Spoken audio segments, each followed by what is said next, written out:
Uh, Good afternoon, everyone. My name is Anton Chicherin, and I'm an ESL student at CCSF. And on behalf of the Office of Student Activities and the Downtown Center's Associated Student Council, I'm very excited to welcome you to our second Leadership Fireside Chat this semester. And for those who are not familiar with this leadership development program, the purpose of this leadership chat is to equip CCSF students and student leaders with a wealth of leadership insight, tips, and strategies. And we hope you will have a better understanding of leadership in action from a diverse group of effective and seasoned leaders across various industries. Before we introduce today's speaker, Jenny Ming, I'd like to share a few details about the program. First, those who attend 7 out of 10 fireside chats during the academic year are eligible to receive a certificate of participation at a recognition event in the spring semester. Every session is open to all students, even if you decide not to participate in the certificate part of the program. Since you have registered for today's session, thanks to Zoom, we have a record of your attendance. So nothing further is needed on your end to mark your participation. Next, please note that these sessions will be recorded, and the links will be posted on CCSF's Student Activities Office website for you to view later or to share with others so that they may benefit from this learning opportunity as well. And if you have questions about this Leadership Fireside Chat program and the certificate of participation, please email student activities at ccsflife at mail.ccsf.edu. And I would also like to share a little bit regarding today's format. After this opening remarks, Geisce Ly, the Interim Vice Chancellor of Academic and Institutional Affairs, will interview today's speaker for about 50 minutes. And if you have questions for Jenny Ming, please enter them in the chat directly to our administrator, Juan Fernandez. And at around 5 p.m., there will be a question and answer opportunity for Jenny to respond to your question.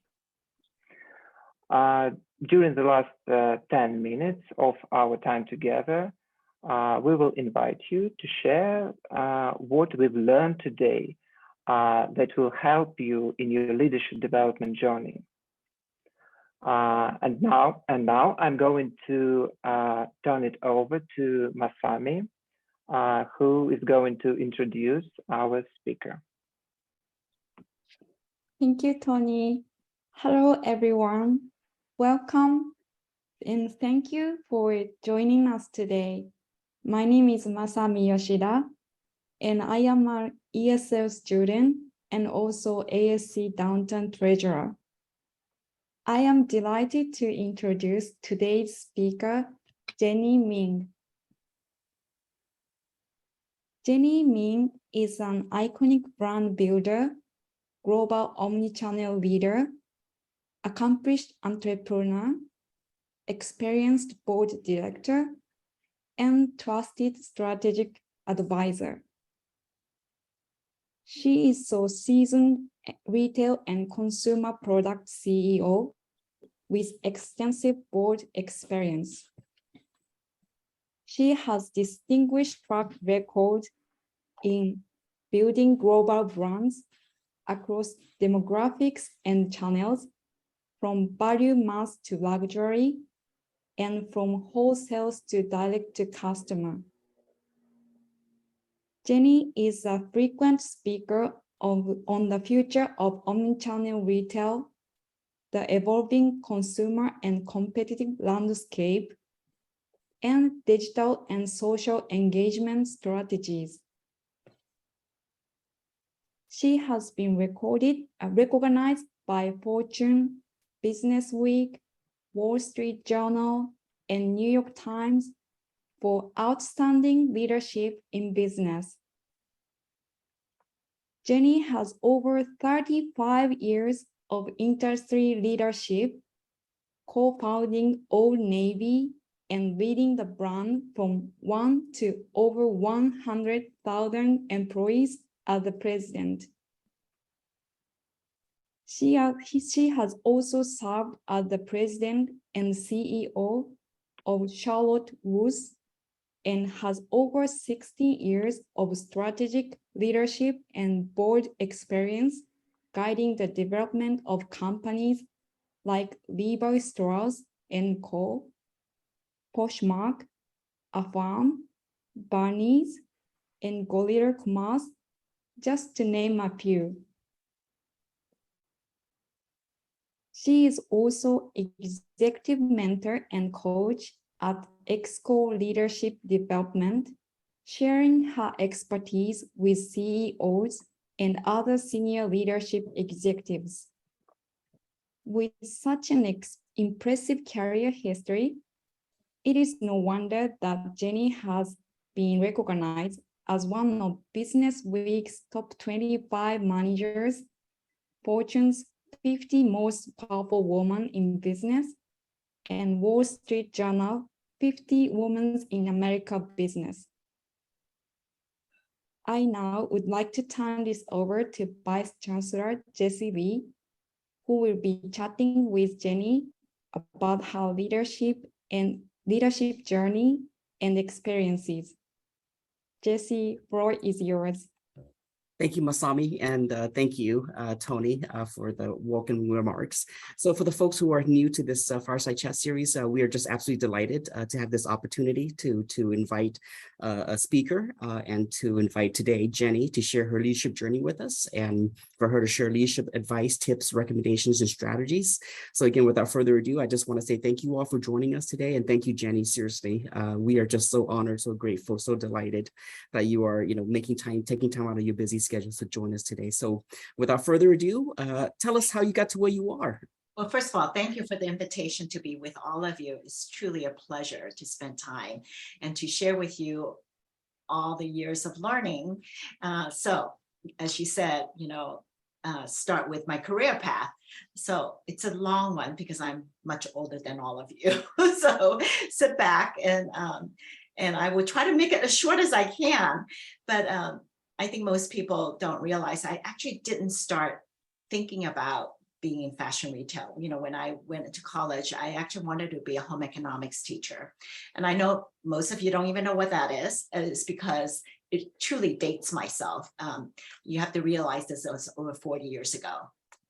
So I wanted to be a home ec teacher in middle school and high school. So I went to school for that. But my junior year in San Jose State, the California school system decided it wasn't academic enough. So they cut it out of the curriculum. So before I even graduate, I was actually without a job already. So I was like, what should I do? And my boyfriend then, who is now my husband, said, you love clothes, you should be a buyer. Okay, you have to realize I was 21 years old then, right? So I said, oh yeah, I do like clothes. Maybe that could be a great alternative. So I then took some merchandising classes and, marketing. I took some business classes in marketing and some design classes. So I graduate with a fashion merchandising and minor in marketing. And then I applied for executive training program at Macy's and Mervyn's and Bullock's. We don't even have Bullock's today. In fact, I also applied for the Gap, and the only place that I didn't get a job actually was the Gap. So it's kind of funny, many years later, I actually went back to work there. But I actually started at Mervyn's, and I want to tell you a little bit of that story is because it's so important. I actually was working at Macy's like many of you, during the weekend, and they I was offered the executive training program. At that time, it was a gold standard. It was the best training program. But I also went to interview with Mervyn's, and I had such a great interview. The store manager was friendly. He told me exactly what the program is all about. I could tell that he was really a good teacher. And I really connected well with him. So I turned down the Macy's program and went to Mervyn's. Macy's was shocked that I did that because nobody turned them down because it was the gold standard of training program. But to me, sometimes it's not about the company, is you don't work for a company, you work for the people that, you know, the people that you're going to work with every day. And to me, that was my decision. I connected with the people at Mervyn, so I went there to work. And I started from grounds up. I started in the store as this, you know, department manager. That became an allocator, a planner, eventually became an assistant buyer, and then became a buyer. And I think it was probably, you know, in the space of about 4 or 5 years. And so I got to be, and I have to tell you, the job was made for me. Actually, it was better than I ever expected. I think I probably would have been a better buyer than a home ec teacher. So the last job I had at Mervyn's was a denim buyer. And I got a call from Mickey Drexler. If you don't know Mickey Drexler, he is literally the guru in the retail industry. He's kind of the Steve Jobs of tech. Okay, so I got a call from him, and then literally I was reading an article in the Business Week about him, that he was reinventing specialty retailing with the Gap. And you have to realize this is 1980s, late 1980s. And I got a call from him, not from a recruiter, not from his assistant. Actually, he was on the phone. Of course, I thought that was maybe a joke because, you know, people like that don't call you. So, you know, so I said, oh, and he said, I heard you're one of the best buyer in the country. I'm like, that is interesting. He said, would you be interested in coming in to talk to me about opportunity? Of course, I say yes. How often do you get to meet someone that you just read about Business Week that you get to meet? I said yes, and so we made a date. And you have to realize I had 3 kids under the age of 2 at that time. So if you do your math, you probably say, how could she have 3 kids under the age of 2? So 17 months, I had a daughter, and 17 months later, I had twins. So I had 3 kids under the age of 2. You know, the last thing you need at that time is probably a new job. But you know what? I wanted to meet him. So I went to meet him. And within 10 minutes of our conversation, I know I want to work for him. And you probably ask why? Because it's 10 minutes, right? Actually, he just launched Gap Kids and Baby Gap. And having 3 kids myself, I actually bought a little denim skirt for my daughter. And it didn't fit. So I was complaining as a customer. And I said, you know, your sizing is wrong. It's too big. And he picked up the phone. He knew exactly who to call and say, bring it up.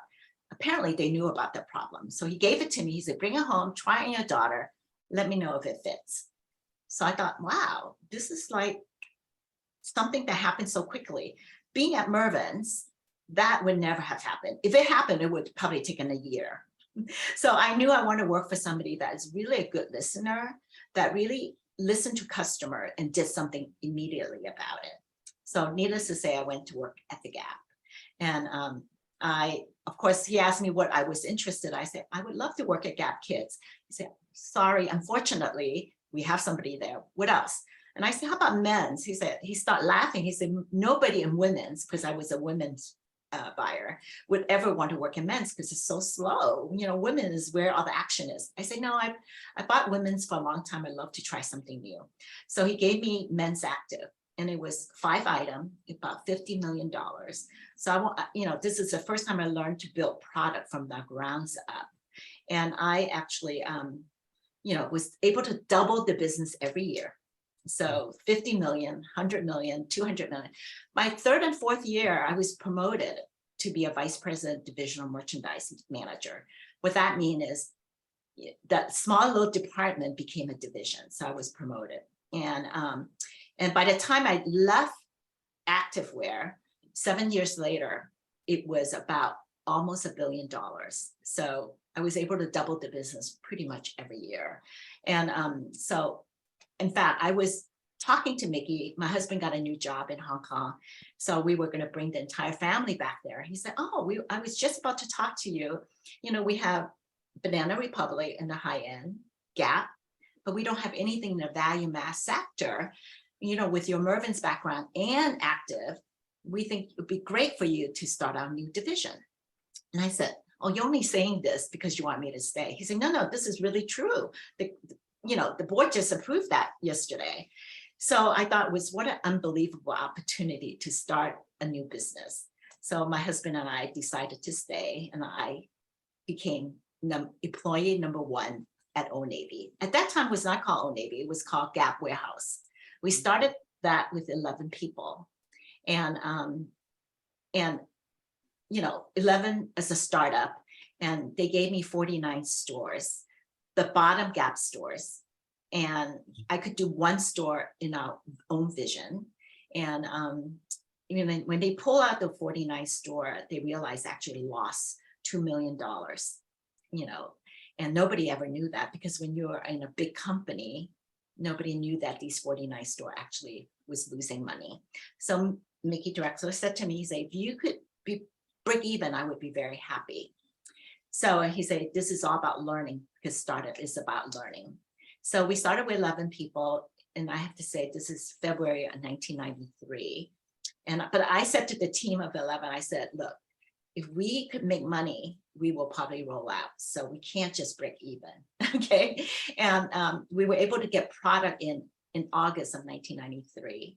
And by October, 2 months later, we knew we had a winning formula. And I'm sure you read a lot about startups, and nobody ever makes money in startup. You lose money for many, many years. And Old Navy actually made money from day 1. We actually, the first year, made $200,000. And we were rolling out, you know, this new concept. So it was a home run from day 1, which is something that you never expect. And I was very fortunate to be part of that. So, you know, I know we're going to have many chances to talk about Old Navy, but it really was a startup that was the fastest startup in the history of apparel retail. So I became the first president of Old Navy. I was at Gap for 7 years, Old Navy for 13 years. So altogether in Gap Inc. for 20 years. And I took 3 years off, you know, like, wow.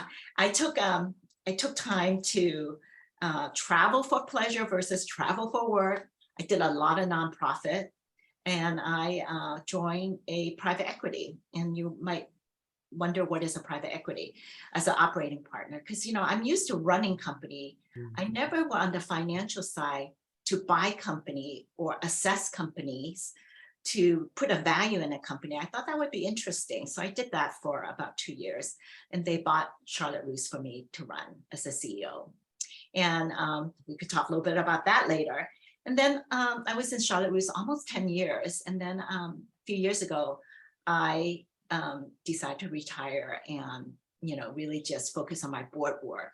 And I now don't like to say retire, as Serena Williams would say, we evolve. And I'm very fortunate to sit on a board with Serena Williams from Poshmark.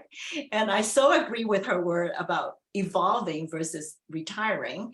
So I now sit on boards, and then I'm also an executive coach for CEOs and senior leaders. So we could talk a little bit about that. So that's kind of my long journey, and I'm trying to really shorten it. And it's very difficult when you're as old as I am. Well, Jenny, this is, me hearing your stories again, right? But I'm just so fascinated with, again, all that you've done. And again, thank you so much for just giving us, a snapshot. So you're definitely an iconic brand builder, certainly, again, from your early days, right? 1993, starting with, employee number 1. So what was it like? Tell us more about your experience, again, building up, right, Old Navy. Certainly you were in that role for about 13 years. And again, it was just an amazing journey. So what was it like as a founder and president? Well, first of all, let me just say iconic brand builder first. I'm a little embarrassed to even say that word, because it's, I actually didn't pick that word, because I was writing my LinkedIn, and one of my friends said, you so shortchange yourself, you should really, this is what title you deserve. So I think after seeing some of the things Masami introduced me, I have to go in and tweak a little bit of that LinkedIn. But as you say, being a founder, it's incredibly exciting and fun, hardworking. I can't tell you how many hours I work. But what is one of the most exciting things was all those incredible people I've worked with through the years, and how seen not only myself growing, but all of them growing. It really is truly a privilege to lead, and start a brand like Old Navy and seeing it thrive through so many years and be part of that. So I would say it's pretty thrilling. Certainly, I would say it's a highlight of my career for sure. And then, of course, you say you took 3 years off to travel. And then why go back to being a CEO again? Well, actually, I was a president at Old Navy, and I wasn't sure I wanted to be a CEO, to tell you the truth. I said, you know what, it's not about titles. I also was fortunate to be able to take time off. And sometimes when you have the opportunity to do that, to reassess your life and say, what is important to you? What else do you want to do? It's a privilege to be able to do that. Not everybody can, right? So I was able to do that. And I said to myself, like, especially I think being a Asian within, and having that opportunity to be a CEO and turning it down. And I said, you know what, would I regret it? And one of my mottos in life is, I'd rather have failed and try something than never try it. So I don't want to ever regret in my life that I didn't step up and be a CEO. So that's actually the reason I actually stepped in. I'm like, you know what, even being president, I actually would not have thought, there was parts of the function didn't report to me, like IT didn't report to me, or the warehousing didn't report to me. So I had more of the front of the house. So being at a CEO, you have all the function reporting to you. So I thought, you know what, that also is a challenge. I want to know that if I truly, can I do that? So I think I would say first is the opportunity that I want to step into. A second, can I do that? And third is, I don't want to regret anything in my life. And so I really want to take that opportunity. So I did. So Jenny, for some folks, right, we have this thing called imposter syndrome, right? Because we don't have a confidence in ourselves, or perhaps we just don't think we can do a good job. So what's your advice when somebody has this imposter syndrome, when they're put in an opportunity to demonstrate, right, their competence? That's such a great question. I too have that. A lot of people might not ever think that, because you say, look what you've accomplished. I could tell you for many, many years, I was just so happy to be a buyer, and I was so happy to be a vice president. I keep thinking, after being a buyer, pretty much everything else was gravy.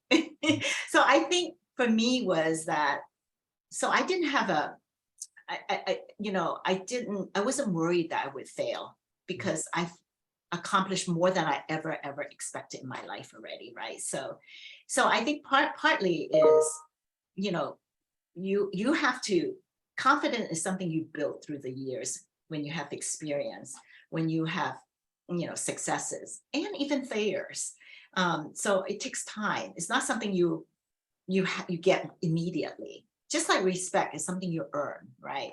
So I would say, to have confidence is something it takes a long time.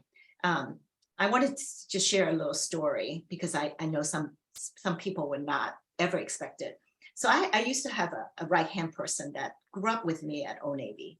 She went to Yale, speak fluent French, incredibly smart, but she lacked confidence. And I'm like, I said, how could you, you have all the incredible experience, certificate, everything. I went to a state university. I'm an immigrant. English is my second language, and my major was, like I said, was like home economics, then in fashion merchandising. The last person I expect to be lack of confidence is somebody like her.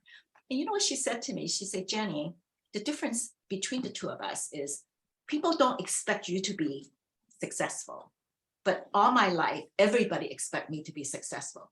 That kind of burden, that kind of, burden on my shoulder actually is really tough. And I said to her, I said, you know what? You're so right. I never thought about that. So sometimes it's the expectation of what people have for you actually can be very, very burdensome or stressful. So for me, like I said, I wanted to be a buyer. So since 25, 26 years old, I accomplished that. So everything else for me was gravy. So I was not so worried about not accomplishing anything, right? And so I go head on, with new opportunity, and I'm not afraid.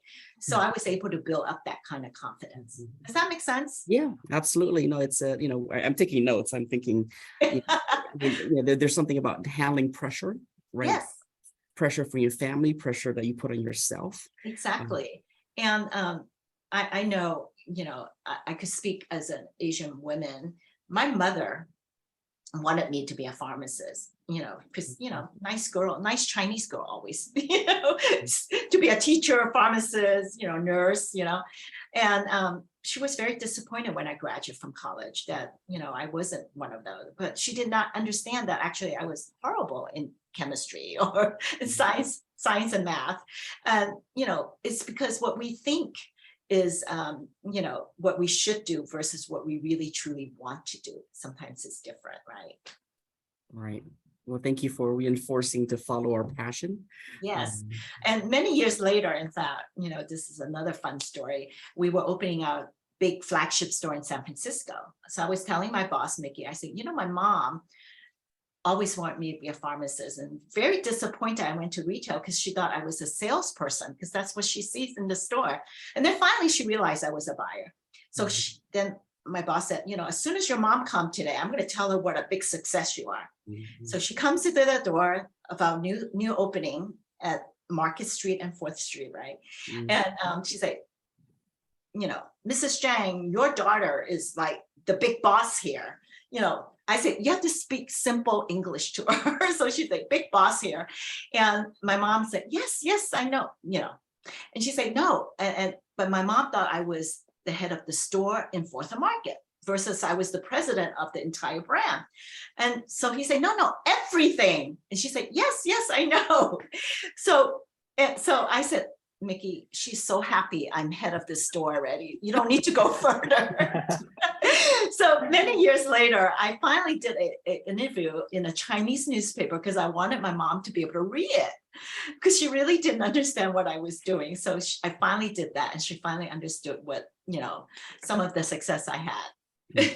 So I just thought I'd share. I'm sure all of you have some of that kind of story about Asian parents. Yes. And now, for the downtown students, you will have a very different experience when you pass by the Old Navy at Market and 4th.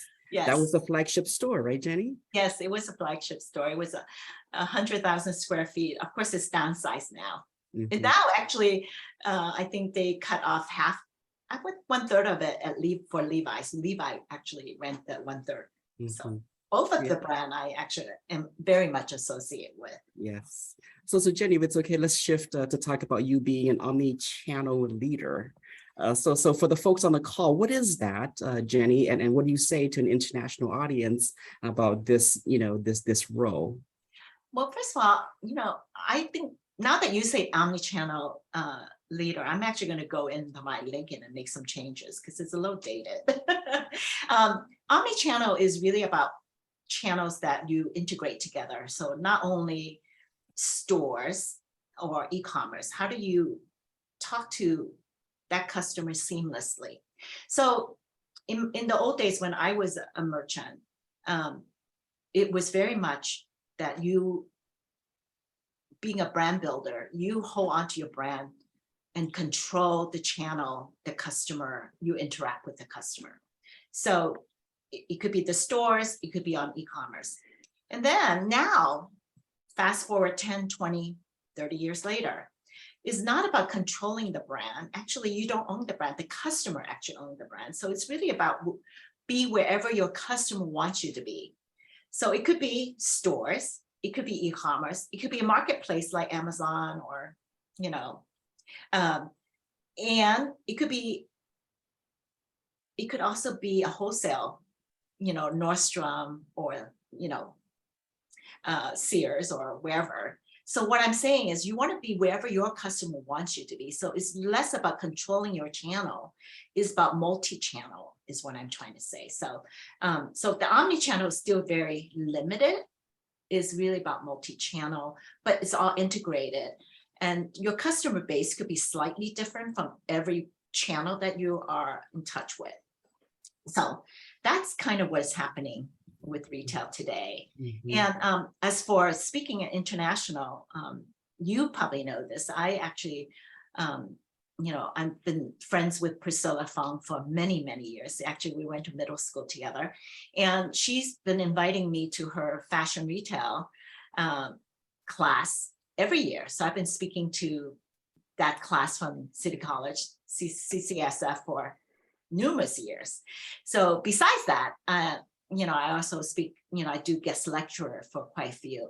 And one of them I did last year was actually in Seoul, Korea. I was speaking to the International Design School, which is a master program. What I tend to talk about is not so much about omnichannel. I actually talk more about what is the trend in fashion retail or in retail in general. So maybe I could share a little bit of what that is like today.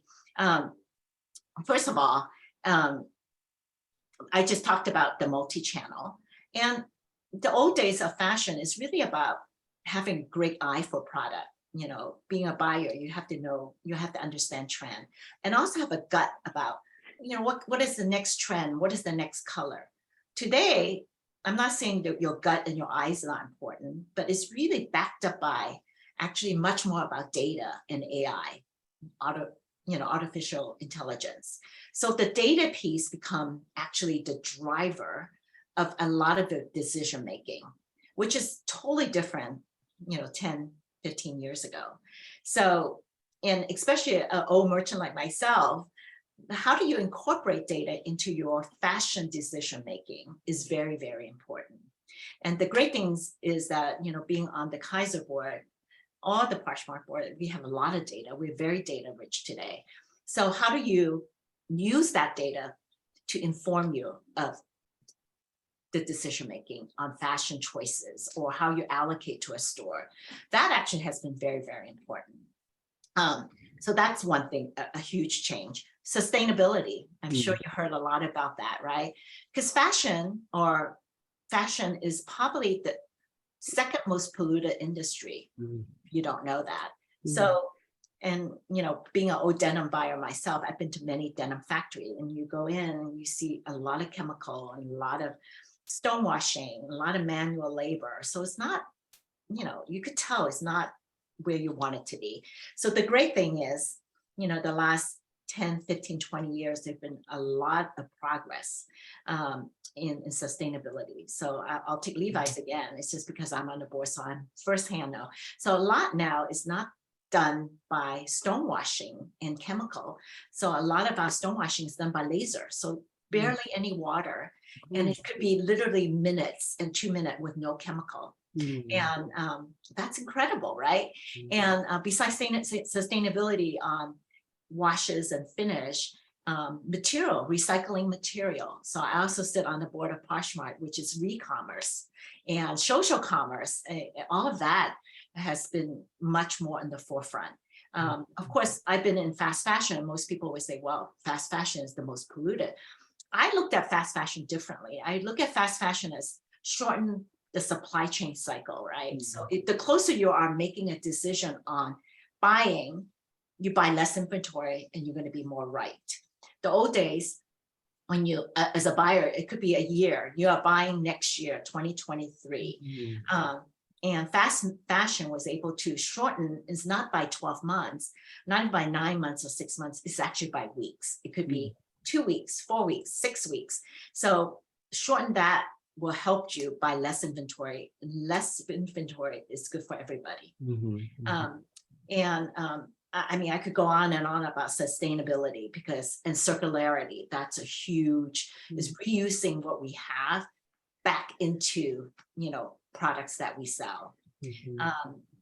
What else is, a huge trend? I'm sure all of you have been hearing a lot about supply chain issues, right? I mean, even if you are not in this clothing business, supply chain impacts every industry today, from chip making to tech. I mean, and why is that happening? It's because during the pandemic, people really, pulled down and had less production. Is because everything was shut down, right? And so when things open up again, people were everything, sales went crazy. It went really up and very high. So everybody thought business was really good and started placing a lot of orders. And there was a backlog, and there was less, raw material, and people would start canceling orders. And then there was also a lot of problem with logistics and shipping. So when there's more demand than there is, boats to ship, prices went really high in supply chain. So for instance, we used to pay maybe $1,500, $2,000 for a container to ship over.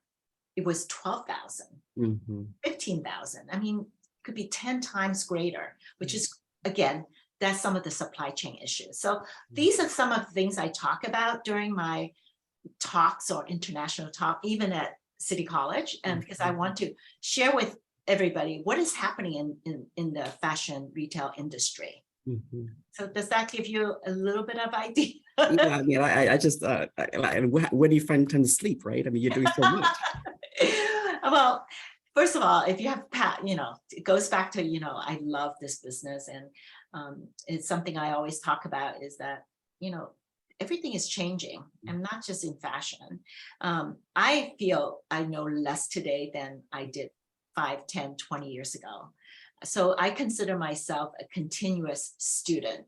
And, I have so much to learn. So I actually, one of the best thing about quote unquote retirement is that I now have time to read.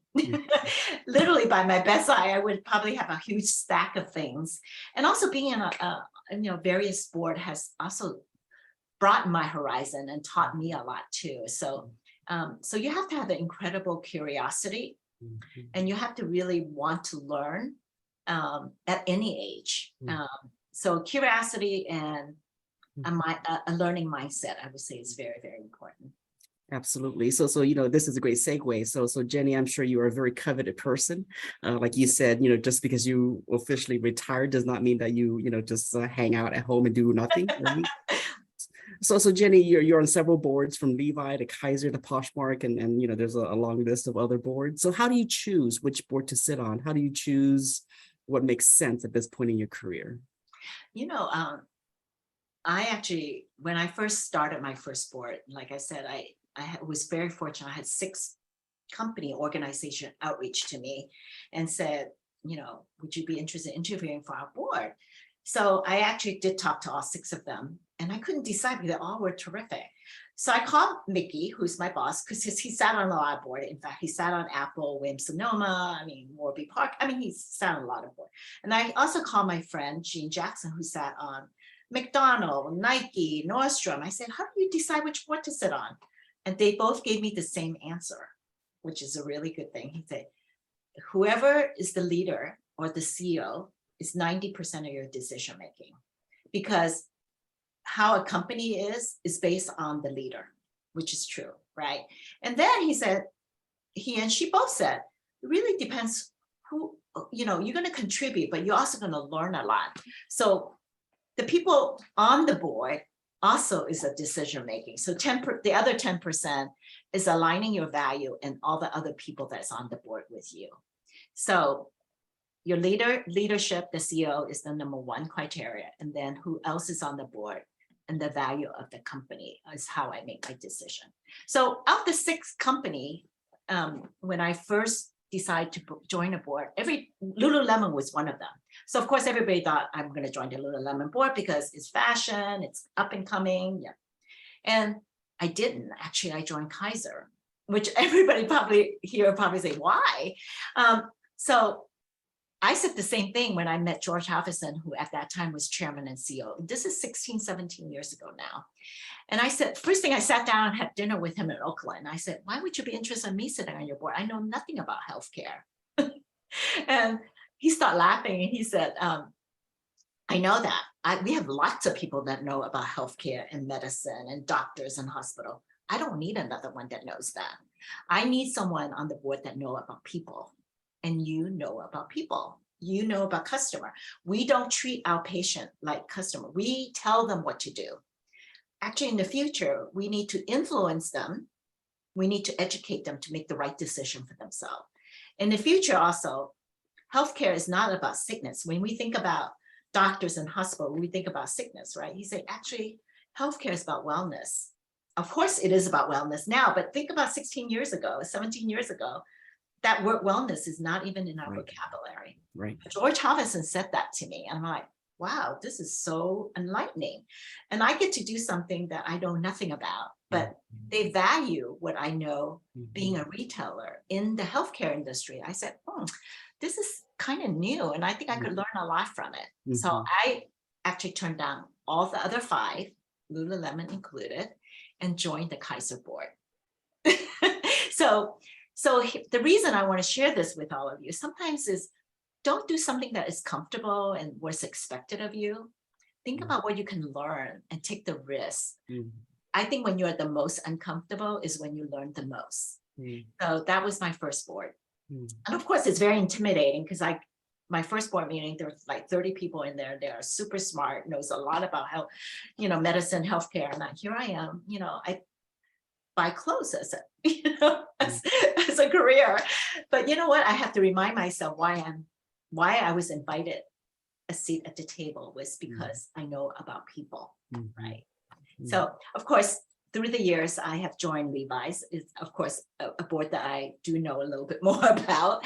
I've been very fortunate to, been on the Barney's board. If you are anybody ever in fashion, Barney was my favorite store. So I say yes to the Barney's board in 5 minutes because I got a great discount. I probably dressed the best at that time. And then of course, I really wanted to be in a tech board because I think tech looks at customers and their business differently than the retailer. So the first tech board I joined was Poshmark, and it was all about community, and it was the technology platform that was very interesting. And then also eventually Affirm. These are 3 public boards: Levi's, Affirm, Poshmark. But I also I also have some private boards that I'm on, which is Kendra Scott, which is a jewelry company. And the reason I joined that board is because it's a woman founder, and she was a single mom with $500, and she created this incredible Kendra Scott brand. Now it's over $1 billion, more than $1 billion in value. I love that she's a woman founder and a single mom. And so I joined her board. And then I'm also in Russe, which is a sustainable footwear company. So either they have to have the, besides, like I say, leadership, I very much focus on women founder and women CEO. And I also very much look at sustainable brands. Does that, I hope I answered your question. Yeah, it's great that you have choices and so many invitations, right? I'm sure you get invitations every week. Oh, very, very fortunate. And I don't take it lightly. I do still answer so many phone calls because I want to, I can't literally join another board, but I have so many great friends, especially women of color, that I would like to introduce them to other boards. So I answer them so I could make introductions. Absolutely. Again, thank you so much for taking time out of your busy schedule to join us today. No, my pleasure, seriously. So it's 4:47. So for the audience, if you have questions, please enter the chat into the chat. Questions to Juan Fernandez. Juan is going to collate the questions, and at 5 o'clock-ish, we're going to turn it over to you guys asking questions. So in the next 13-14 minutes, Jenny, I love to shift topics a little bit. I think this was in your bio. So you are an executive coach. Yes. And you certainly have wisdom, pearls of wisdom. So what's it like to be an executive coach? So honestly, I never thought about doing that. Just like I never thought about being in the fashion industry. So one of the things is having an open mind, right? You just never know what opportunity is served up. So a few years ago, I was interviewed by New York Times, The Corner Office. So if you ever read The Corner Office, it's about interview with CEOs. So Adam Bryant is the editor, and he has probably interviewed 600 CEOs through the entire time he's been in New York Times. So he interviewed me twice for his column. And a few years ago, he left New York Times. He joined this company called Exco Leadership. And he's like a leadership expert. He writes a lot of books on it. And so he calls me and say, I saw that you're retiring. Would you consider, be an executive coach? I said, of course, I've done some coaching or leadership development. Is because when you are a manager, you develop your team, right? Through my career, that's actually one of my most favorite things to do. Is nothing makes me happier when I see someone develop and move on and keep growing in their career. So I said, oh, well, maybe I could do this so I could be a better mentor. I could learn to do it professionally and do what I do better, because I do so many of them ad hoc. So I said yes. And this was during the pandemic. So, I learned how to frame things better. I learned how to, think through, what most people need to think about in leadership. So especially if you're a leader in an organization, the most important thing is really about your team. So one of my exercises is always helping them assess their team. So I learned how to do truly a better job being a coach or mentor. So my first job, or my first client was Red Cross, is because it was pro bono. So you could learn, not getting paid to do what you do. And then since then I have worked with clients from McDonald's, IBM, Pfizer, and some other, Intel, so that none of them has been in my industry. Most of them actually has been in technology. And I have to tell you, it's been really so fun. But I really can't take more than like 3 or 4 clients a year because I'm a little busy. But and how I choose my clients, we have what we call a chemistry meeting. So we meet and make sure that they feel good, about the relationship, because you have to be pretty open with your coach. Otherwise, I can't really help you. And so we have to build a very tight relationship. And so far, I've been doing for a little over 18 months now. And I have to say, I really have enjoyed that. And certainly it's not something I expect to ever do. Well, whoever you are coaching are very, very lucky. Well, I really focus a lot on women, again, because being one, and then women of color even. But I finally took on a man because I thought, I have to diversify, right? But I truly prefer working with women and helping them move up, in their career. So shifting a little bit in terms of your identity. So you shared that, again, growing up, Chinese, having pressure from family, having certain expectations. Tell us more about, perhaps some of the challenges you experienced as a Chinese American CEO, Chinese American climbing the ladder. What was it like? Well, I think the biggest thing is, I never thought about, having an incredible career. I think being a buyer would have been an incredible career, right? But I never thought about being a CEO. So I think if I knew that, so I could say I wasn't ambitious, but every time I got where I need to be, when the door opens, I was more than happy to walk through it. So, because it was never taught to me that I can be, but in a way that might have served me well. Because since I didn't have expectation, I was much more open-minded about all the opportunity. I think second thing about I think since I never expect to be there, I really like to share my successes or failure, even with my team. So I would say that, I think as a woman, I think women has lots of great traits to be a CEO or a leader. And I don't mean to slight men, and I don't mean that, but I think playing up what women is really good at. is really important, because I think the last 10, even 15, even 20 years, some of the women traits are actually makes you even a better leader, such as we're better collaborators, we are better communicators, we are better listeners, and we actually are more empathetic in many ways. And all these traits that I would say the old leader framework is no longer the same, right? And to me, my biggest motto about being a leader is not about you, it's really about your team. You're only as good as the team you have. So very much my coaching and everything, my successes start with having a great team. And at that, I always knew that. I also feel like I always try to hire people smarter than me, better than me, because then I can learn from them, And I think when you have that kind of mindset, you do hire the very best. Versus there's people, leaders worry about hiring people better and smarter than them because they think, oh, that's not going to be a good reflection on me. I absolutely think the opposite. I want to hire people that I could learn from, that is smarter than me. So during an interview, if I can't learn something from somebody, something is wrong. So I would say that is also very important. I think as a Chinese, I tend to really don't stand in the center stage. I'd rather be more of the background, but that's okay. I think that's, and I think in a big room, I always say people would never pick me out as quote unquote the leader or the boss, because, they would probably not pick a quiet Chinese woman, right? But what I learned is people ask me this all the time.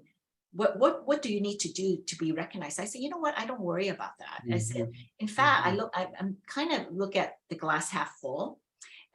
What I mean by that is, I always say, in a big room, people tend to remember me because there's only so few Chinese women in there. So that's a positive, right? Versus, so I said, people tend to remember me. And then when they find out that actually I am the leader, they even take a second look. So all of these are positive things. And I think since there's no expectation, so, so I don't have to speak louder for people to listen to you. Sometimes you could speak softly and people lean in to even listen even harder. So I think you have to think about all the positive traits that you have, even being a Chinese American woman versus all the negative, because the negative doesn't do you any good. So focus on the positive and build up that positive. And it worked for me. Yeah, no, that makes a lot of sense. Perfect sense. So I mean, there are a lot of students, there are a lot of folks on the call that are inspired by your stories. So if they want to follow in your footsteps, what 3 pieces of leadership advice would you share? I know you shared a few already. Do you have a top 3? I think I mentioned most of them, but let me start with being open-minded. Like what happened to me if I was a home ec major and then all of a sudden, I was without a job, right? So I think you have to be open-minded, all the possibility. Don't close your door. Don't be so siloed, like, I want to be that and nothing else. I think with that kind of mindset, you miss a lot of opportunities. So I would say number 1 is be open-minded.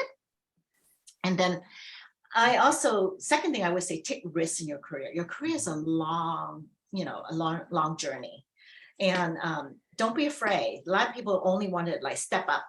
Sometimes going horizontal or learning something new could get you even further in the future.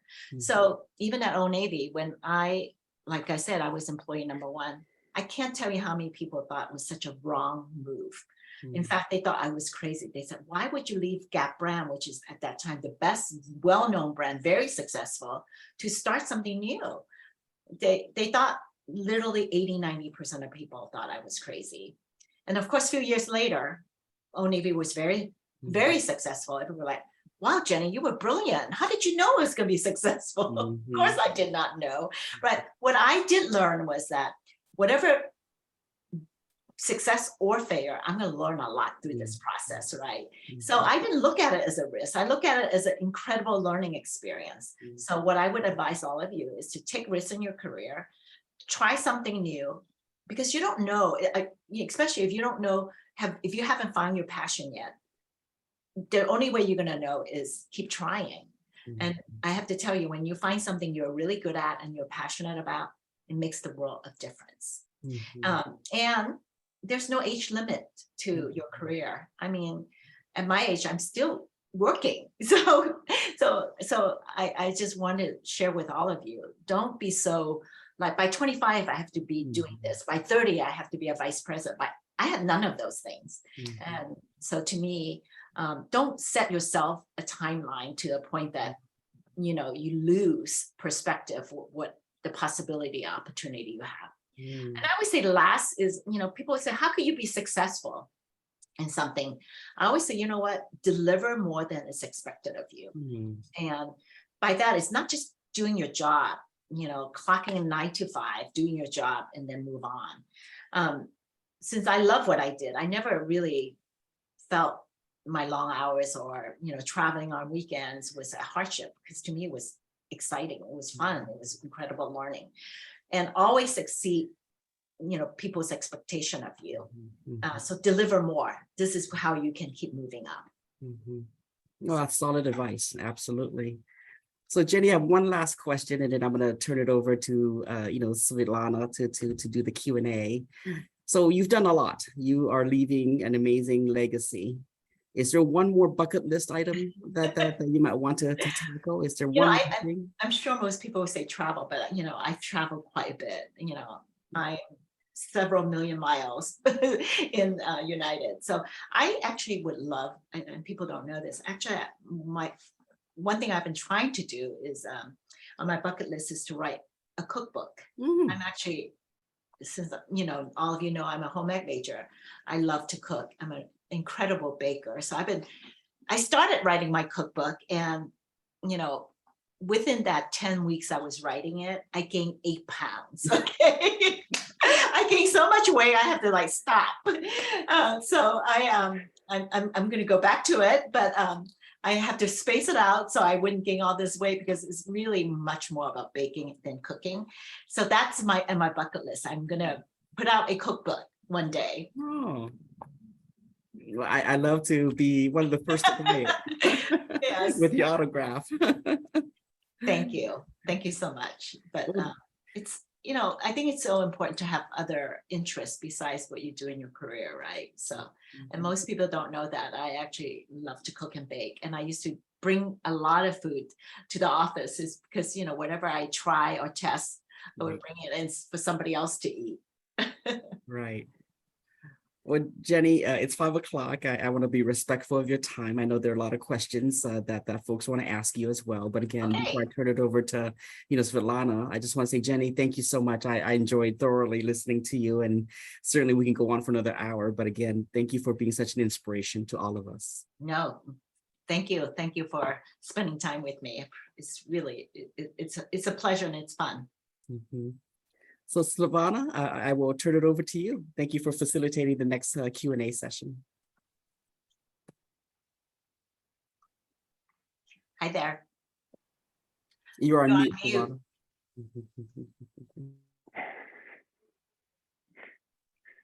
I'm ready now. Hello, everyone. Thank you again for joining us today. My name is Svetlana Moskalenko, and I'm an ESL student and CCSF. First of all, I would like to say thank you, Vice Chancellor Lee, for inviting Jenny today.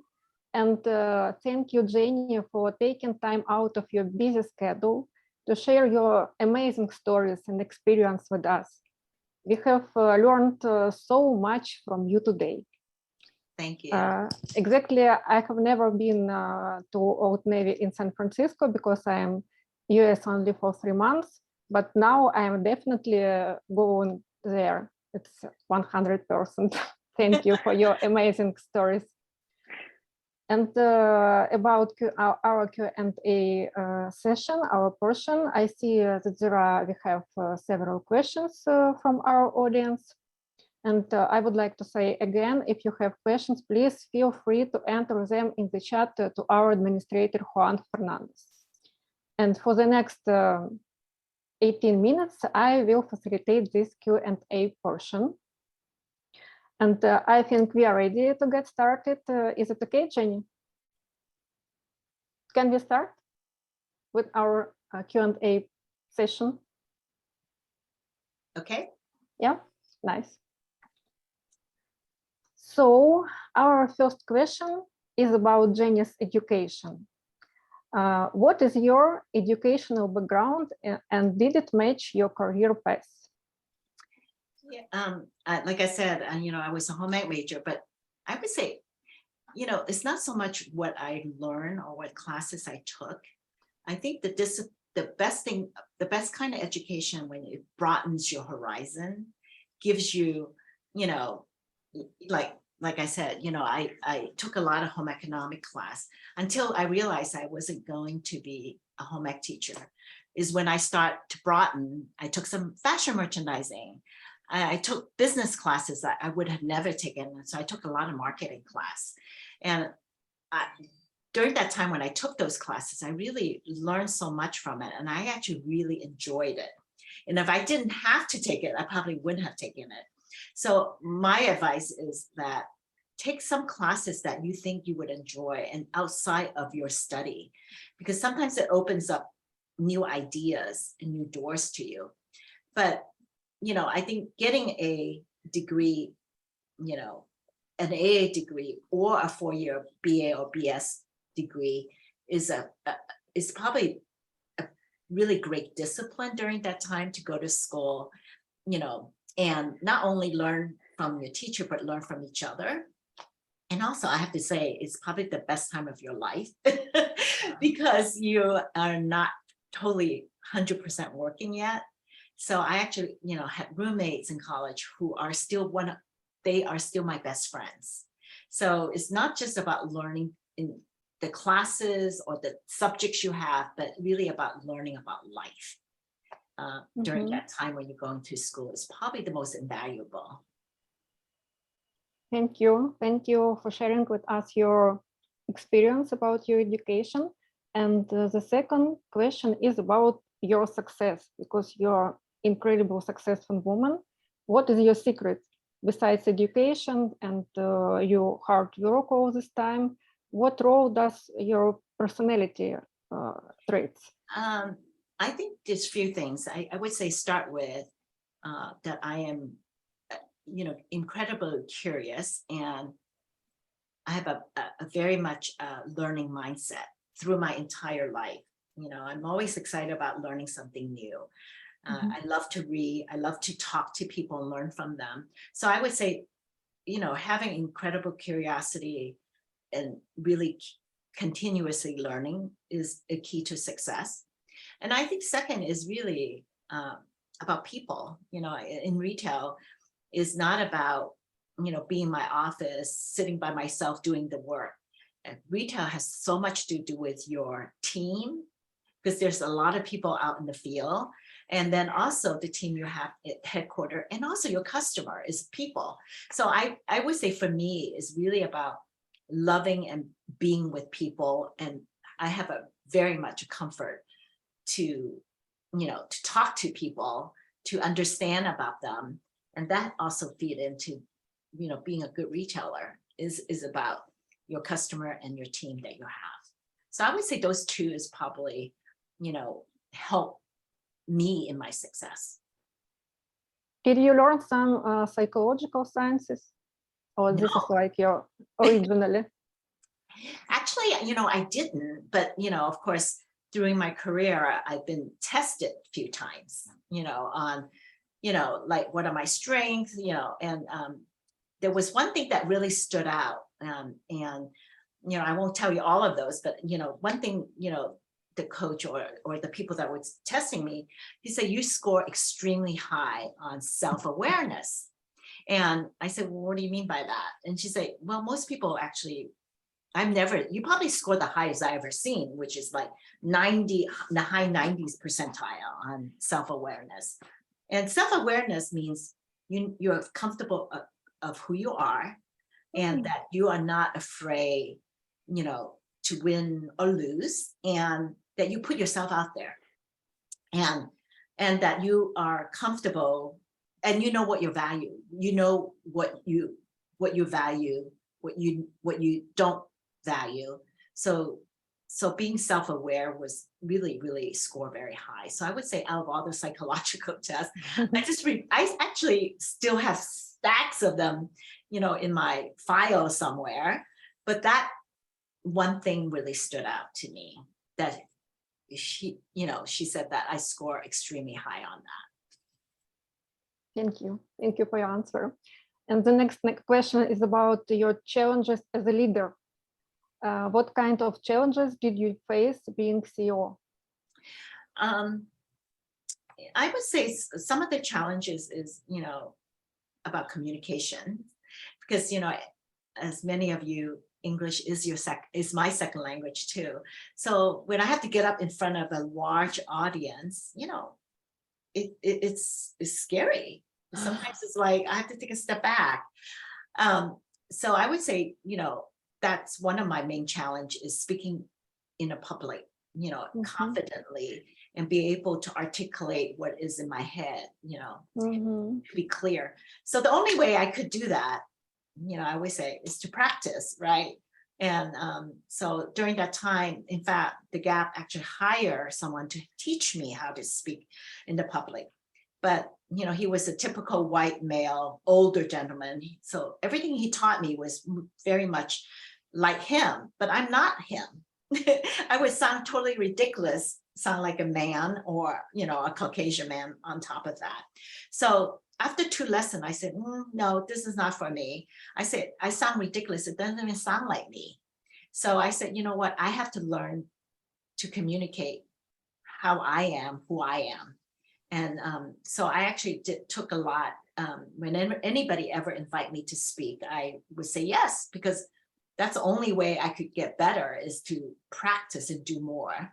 So I did a lot, especially in schools, because I thought, let me start with schools, because first of all, it's easier because their expectation is not as high. And then, of course, I did more. The more I did, the more comfortable I got in public speaking. And another advice someone gave me is always say, Jenny, just remember, you know more than they do. That's why they invited you to speak, right? So that also gave me confidence. Like, I have to remember, actually, I'm invited here is because I know what I'm talking about.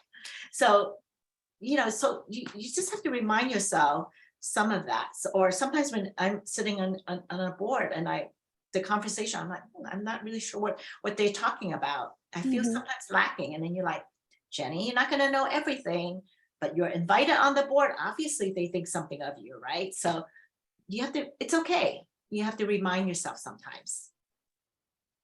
Thank you. Thank you very much. It's very important for us to listen to you these words. It's like your experience, it will encourage us to. And the next question is about your story. Yeah. First of all, students tell you thank you for sharing your story. I like that you are energetic and powerful. And I would like to ask you something personal. I'm wondering if the clothes you are wearing now are Gap or Old Navy. Which brand do you prefer for your fashion out of Old Navy?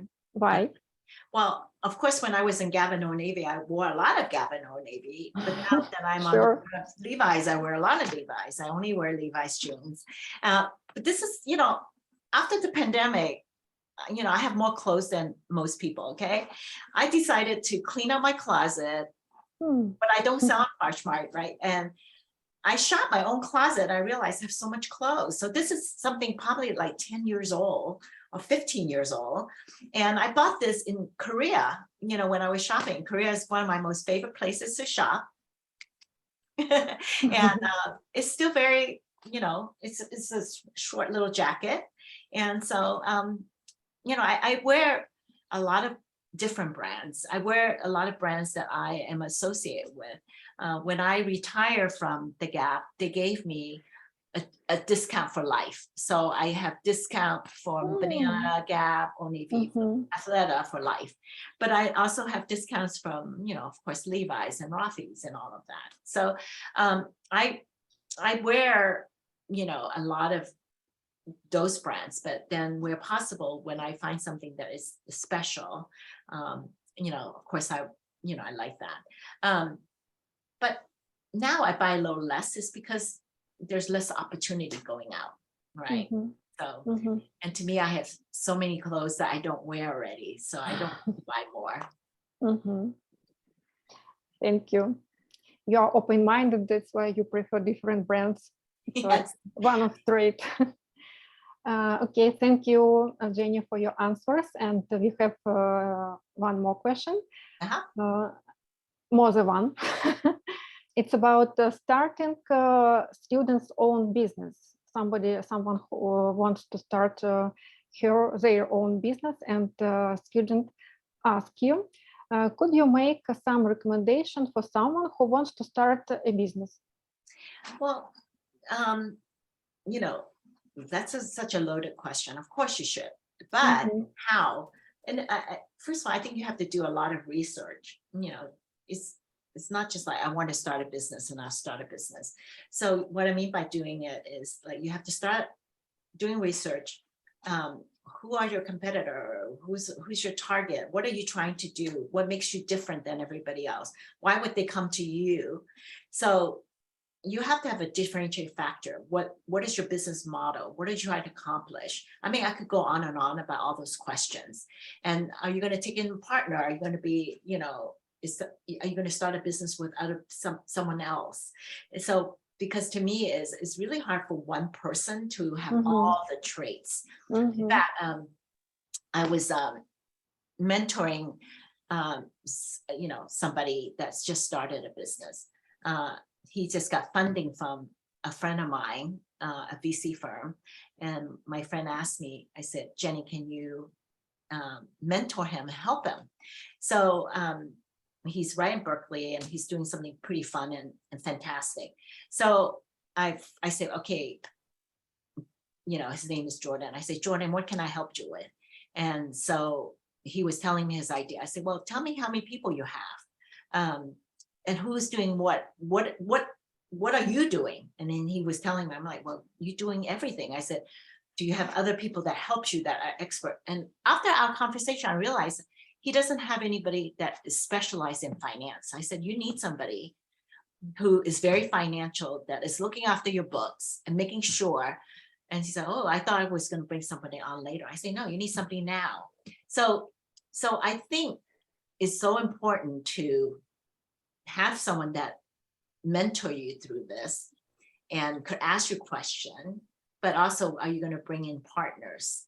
So I'm just giving you just a tip of the iceberg of how to start a business. There's so much more. I'm sure you could also, read books, go on to internet. There's lots of, how to start a business. Thank you. So we should have for the first great team. Yes. Yes. Thank you. Students, I would like to say we have 5 more minutes for this Q&A portion.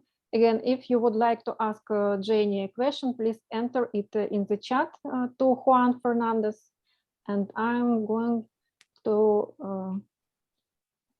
our next question. It will be about, the question is, when you feel most uncomfortable, also means you learn, you said, when you feel most uncomfortable, also means you learn the most. The question, if someone doesn't have enough courage to move in uncomfortable zone, could you give 3 tips to them to move on? So like what they should do to be more encouraged to go out the uncomfortable zone? So most people tend to stay, with something they know and they're really good at, right? Which is understandable. But then you're not learning anything new, but you're doing, it could be a job that you're doing that you get paid very well, or, something that you are comfortable with. But then when sometimes there's a new opportunity come along and it's something you don't know as well, but it's something that you could learn a lot more from, this is when you start to be a little uncomfortable. So it could be a job, but it could also be an activity. You know, let's say you play sports and you're really good at tennis, and then your first time you're going to play badminton, it's not going to be as comfortable, but then you learn a new sport. So think about things that you could do to step into things that are uncomfortable for you, you know, so that you could learn new things, and also put yourself in stretching yourself, stretching your ability is also a good exercise. So I would encourage all of you to do that, because just keep doing everything you do all the time the same. It's not very exciting, right? And also, but I'm not telling you you should do everything that is always uncomfortable. Like, you know, do a mix of that. And I think when you do a mix of that, this is when you know, keep learning some new things incrementally. Thank you. Thank you. So it doesn't always have to be a job. It could be an activity. So. Thank you, Jenny, for your recommendation. And we have one more question. What helps you to make a decision in looking for a job?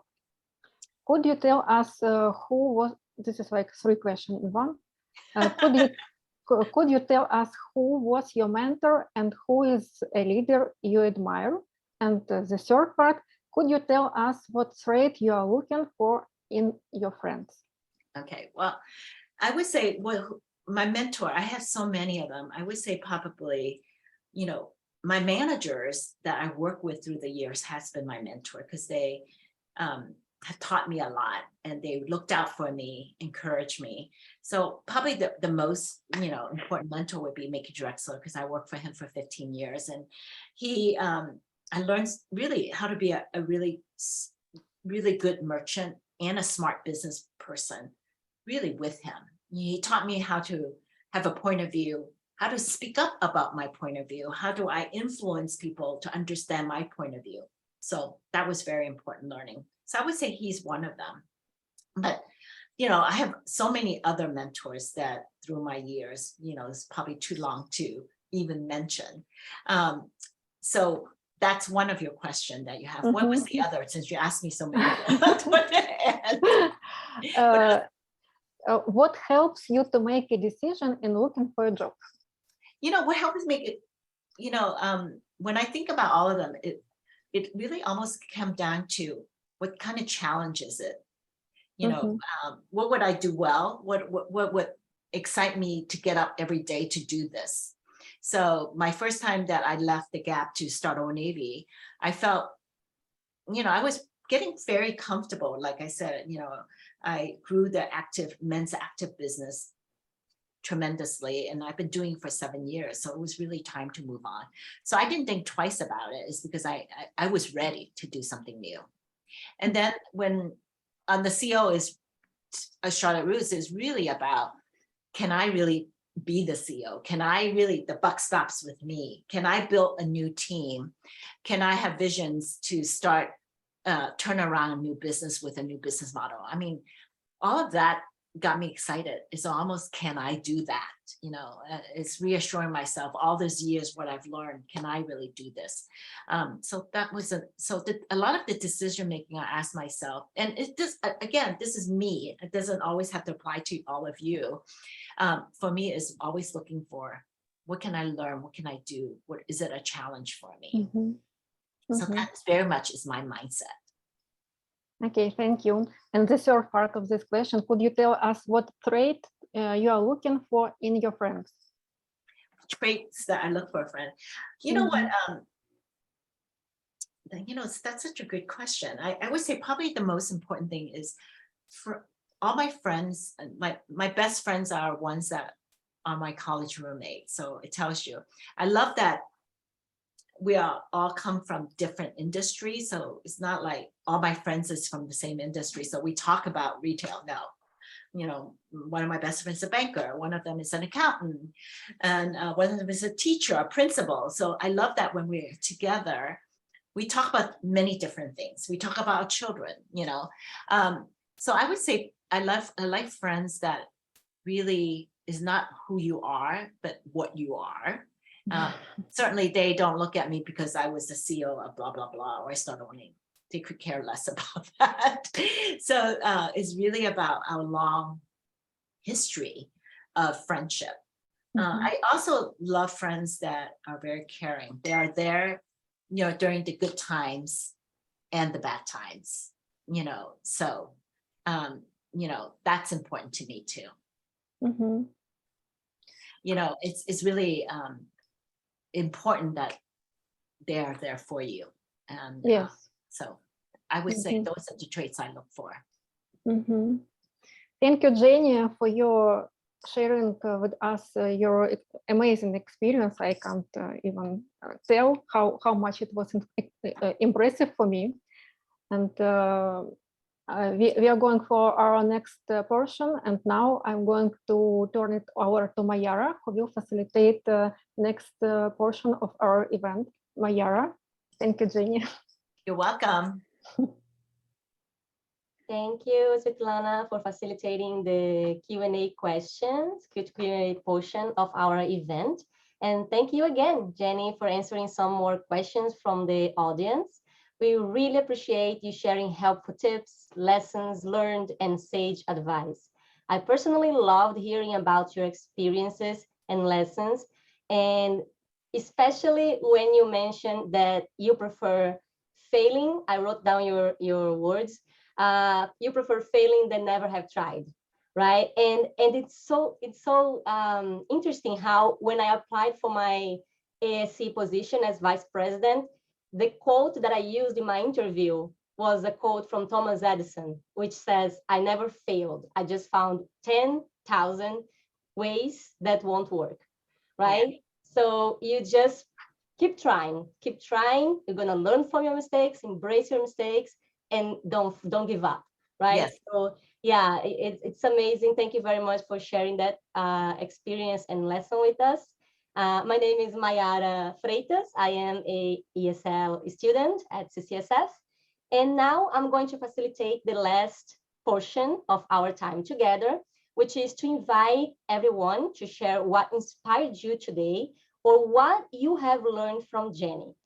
If you'd like to share, please raise your virtual hand in Zoom and I will call on you.